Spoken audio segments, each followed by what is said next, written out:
Hi everyone. जब भी हम लोग किसी टेक्नोलॉजी के लिए इंटरव्यू देने जाते हैं और उस टेक्नोलॉजी के अंदर हमें काफ़ी एक्सपीरियंस होता है, तो हमसे क्वेश्चंस प्रोजेक्ट के ऊपर पूछे जाते हैं, कोड फ्लो के ऊपर, कैसे कोड को ऑप्टिमाइज कर सकते हैं, कैसे प्रोजेक्ट को बनाना शुरू कर सकते हैं, बहुत सारे कोड को कैसे मैनेज करेंगे, ऐसे क्वेश्चंस पूछे जाते हैं। बट अगर आप फ्रेशर हो या फिर अभी एंट्री लेवल के ऊपर हो ना, तो आपसे ऐसे क्वेश्चंस के आंसर एक्सपेक्ट नहीं करे जा सकते। आपसे बेसिक और कॉन्सेप्चुअल क्वेश्चन ही पूछे जाएंगे। वो बस ये चेक करना चाहते हैं कि जो आपकी फंडामेंटल नॉलेज है और आपके कॉन्सेप्ट्स हैं वो कितने क्लियर हैं। और इस सिनेरियो में नोड और जावास्क्रिप्ट दोनों के लिए ही एक कॉन्सेप्ट निकल के आता है, which is synchronous programming language and asynchronous programming language. दोनों ही केस के अंदर, चाहे वो नोड की बात कर लो चाहे वो जावास्क्रिप्ट की बात कर लो, ये पूछा जाता है कि जावास्क्रिप्ट या फिर नोड, क्या ये सिंक्रोनस प्रोग्रामिंग लैंग्वेज है या असिंक्रोनस प्रोग्रामिंग लैंग्वेज है, इन दोनों के बीच में क्या डिफरेंस होता है, जावास्क्रिप्ट को आप लोग सिंक्रोनस तरीके से कैसे रन कर सकते हो, असिंक्रोनस तरीके से कैसे रन कर सकते हो, इनके एग्जाम्पल दिखाओ। सब कुछ यहाँ पे आपको पता चलेगा। और साथ के साथ मैं आपको बताता हूँ, ऐसा नहीं है कि ये क्वेश्चन बस फ्रेशर से ही पूछे जाते हैं। बहुत सारे एक्सपीरियंस्ड डेवलपर को भी यहाँ पे इनके बारे में बहुत ज़्यादा क्लैरिटी नहीं होती है। सो इनके लिए भी यहाँ पे बहुत कुछ सीखने को मिल सकता है यहाँ पे। सो इस पार्ट को पूरा देखना। कभी कभी हमें लगता है कि बस ट्यूटोरियल्स देखना काफ़ी नहीं होता, हमें एक प्रॉपर गाइडेंस, 1-to-1 मेंटरशिप, एक स्ट्रक्चर्ड ट्रेनिंग चाहिए होती है जो हमें रियल में जॉब तक पहुंचाने में हमारी हेल्प करे। सो इसके लिए शार्पनर टेक आपकी हेल्प करेगा। आपको डिस्क्रिप्शन बॉक्स में दिए हुए लिंक पे कुछ डिटेल्स प्रोवाइड करवानी है, जैसे नाम और नंबर। देन आपको हमारी साइड से एक कॉल आएगा। उस कॉल में आप लोग आपके जितने भी डाउट्स हैं, क्वेश्चंस हैं, वो पूछ सकते हो और अपने करियर को सही डायरेक्शन में लेके जा सकते हो। और ये कॉल बिल्कुल फ्री ऑफ कॉस्ट है, इसका कोई भी चार्ज नहीं है। और हाँ, इनका एक पे आफ्टर प्लेसमेंट प्लान भी है, जिसके अंदर पहले आपकी जॉब लगेगी, उसके बाद आपको इनको पे करना रहेगा। आप उसके रिगार्डिंग भी इनसे बात कर सकते हो, इनसे पूछ सकते हो। So check out the description box.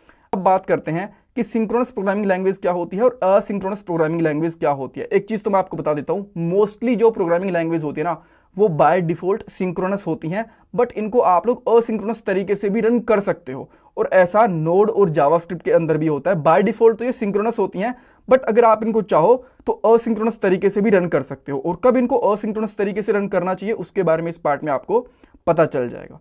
So synchronous programming language वो होती हैं जो एक टाइम पे बस एक ही टास्क को कर सकती हैं, और असिंक्रोनस प्रोग्रामिंग लैंग्वेज वो होती हैं कि वो ना दूसरे टास्क को स्टार्ट कर देती हैं पहले वाले टास्क के खत्म होने से पहले ही। अब एग्जांपल मैं यहां पे दिखाता हूं। आप ना ये मान के चलो कि आपके पास 3 फंक्शन है। एक फंक्शन का नाम है यूजर्स, एक का नाम है प्रोडक्ट्स और एक का नाम है सिटीज। तो ये तीनों आपको रन करने हैं।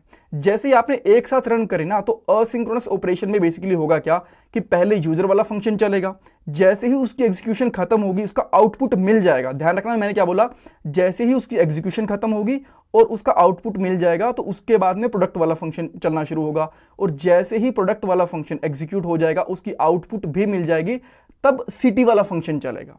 बट असिंक वाले में क्या होता है कि जैसे ही आपने यूजर्स वाला फंक्शन रन करा ना, तो उसकी एग्जीक्यूशन तो स्टार्ट होगी, उसकी आउटपुट का वेट नहीं करा जाएगा, तभी आपका प्रोडक्ट वाला फंक्शन भी एग्जीक्यूट होना शुरू हो जाएगा। और उसकी आउटपुट का वेट भी नहीं करा जाएगा, तभी आपका सिटीज वाला जो फंक्शन है वो एग्जीक्यूट हो जाएगा।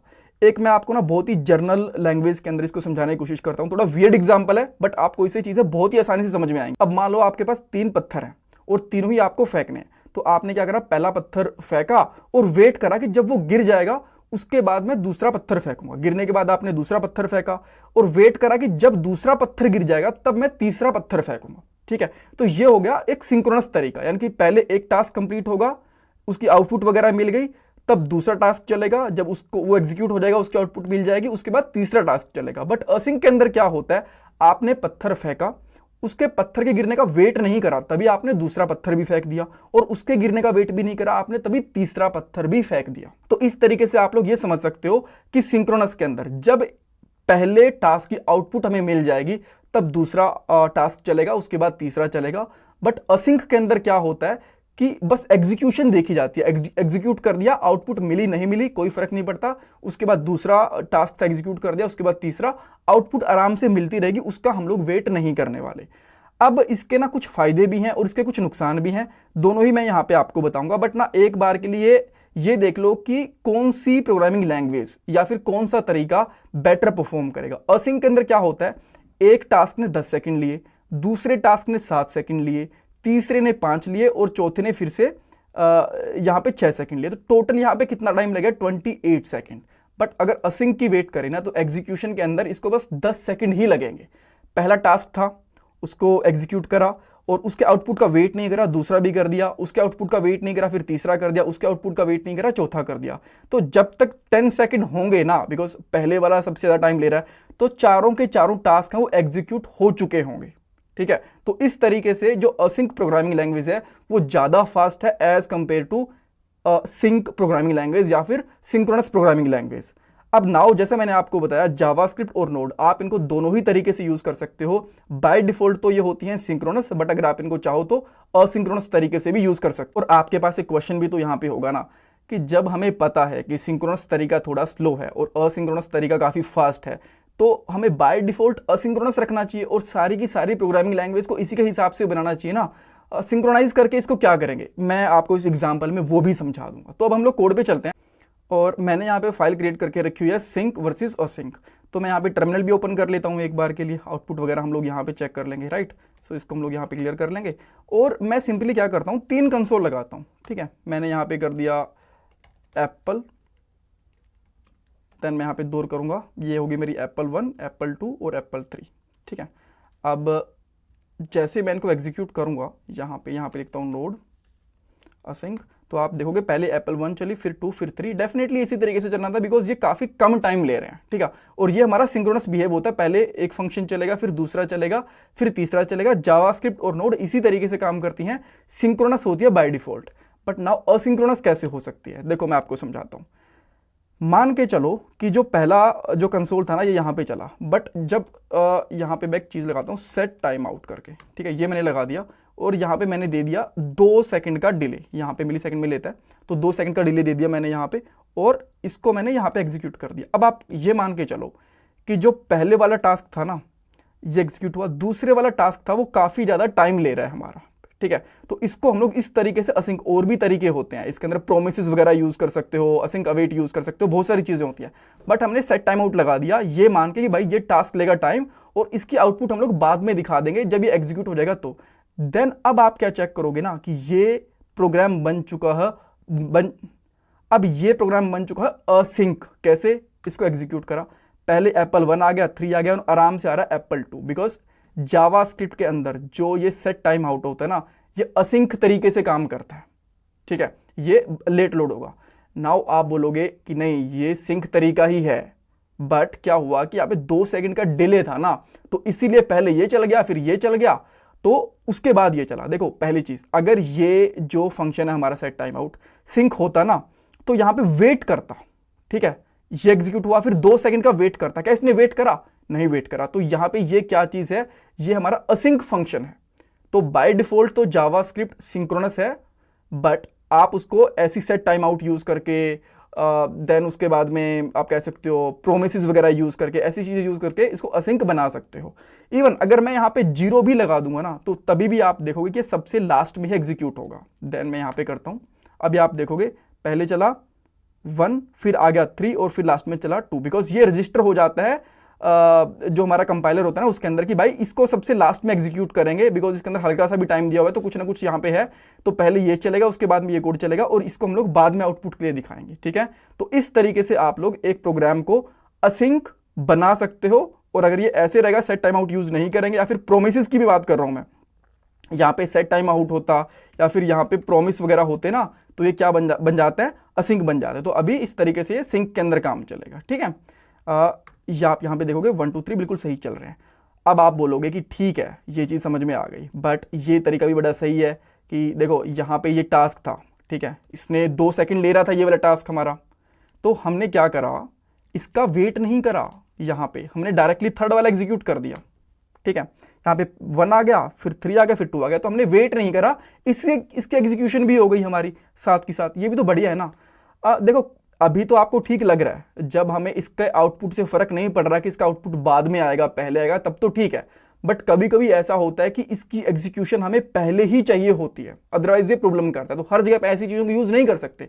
एग्जाम्पल के लिए मेरे पास यहाँ पे एक लेट ए है जिसकी वैल्यू है यहाँ पे 20 और यहाँ पे लेट बी है जिसकी वैल्यू है यहाँ पे 30।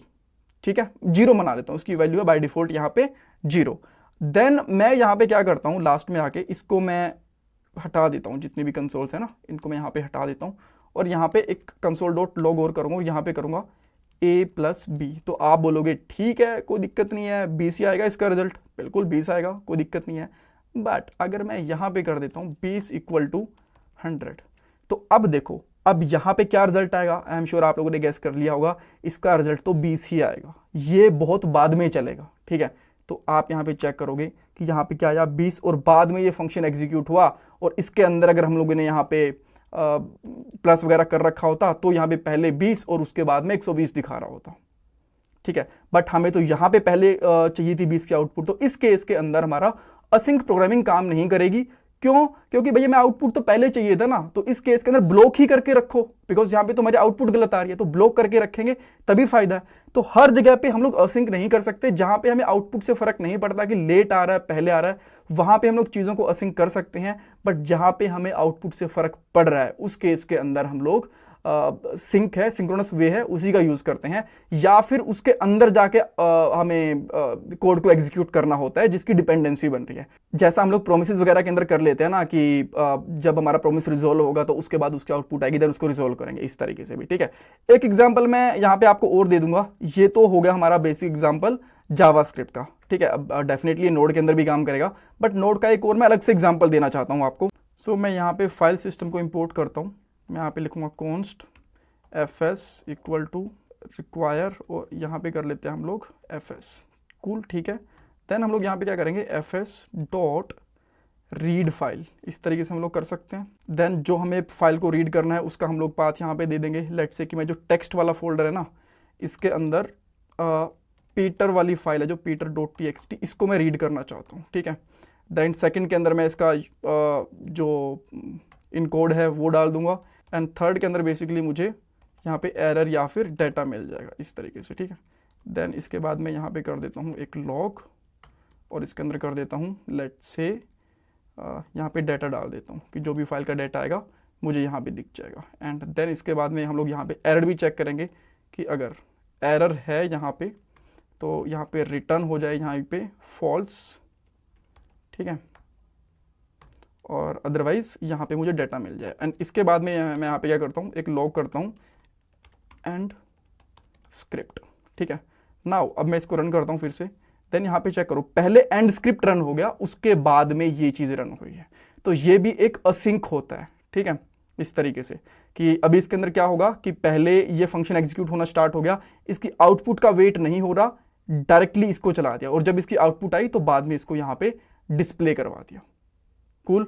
और वैसे आप चाहो तो इस स्क्रिप्ट को ब्लॉक भी कर सकते हो कि भाई जब तक मेरे यहाँ पे फाइल रीड नहीं होती ना तब तक ये नहीं चलना चाहिए। अब मैं एग्जांपल दिखाता हूँ आपको इसका, तो डायरेक्टली ये तो हमने यूज़ करा रीड फाइल। अब मैं यहाँ पे एक और कॉन्स्टेंट ले लेता हूँ, कॉन्स्टेंट ले लो या फिर डाटा ले लो, मैंने यहाँ पे डाटा लिया और यहाँ पे कर दिया fs dot read file sync, ये कर दिया। यहाँ पे मैंने पहले दिया फाइल का पाथ जो ये था, एंड देन उसके बाद मैंने दिया यहाँ पे UTF, ये सेकंड वाला था, इस तरीके से।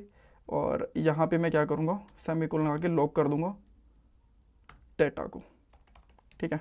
अब इसको हम लोग यहाँ पे आके रन करते हैं तो आपको दिखेगा अब पहले हमारे पास कोड आया, देन इसके पास ये रीड आई। तो इसने क्या करा यहाँ पे ना, ये सिंक तरीका है, ठीक है, ये असिंक तरीका था, इसने वेट नहीं करने दिया, इसने वेट नहीं करा, डायरेक्टली आगे वाली लाइन को एग्जीक्यूट कर दिया। ये सिंक तरीका है, इसके अंदर वेट करेगा कि भाई जब तक मैं फाइल को रीड नहीं कर लेता ना आगे नहीं जाने दूंगा, इस तरीके से, ठीक है। तो ये सिंक तरीका हो गया। आई होप यहाँ पे आपको असिंक और सिंक दोनों में डिफरेंस पता चल गया होगा। जावास्क्रिप्ट बाय डिफॉल्ट सिंक्रोनस होती है, बट कुछ फंक्शंस, कुछ एपीआईज, कुछ चीजें उसके अंदर असिंक भी होती हैं, और सेम ये नोड के लिए भी अप्लाई होती है, ठीक है। आने वाले पार्ट के अंदर हम लोग ये देखेंगे कि जावास्क्रिप्ट इंटरनली काम कैसे करती है, सिंगल थ्रेडेड, मल्टी थ्रेडेड क्या चीजें होती हैं, इनके बारे में बात करने वाले हैं। Thank you so much for watching this part guys.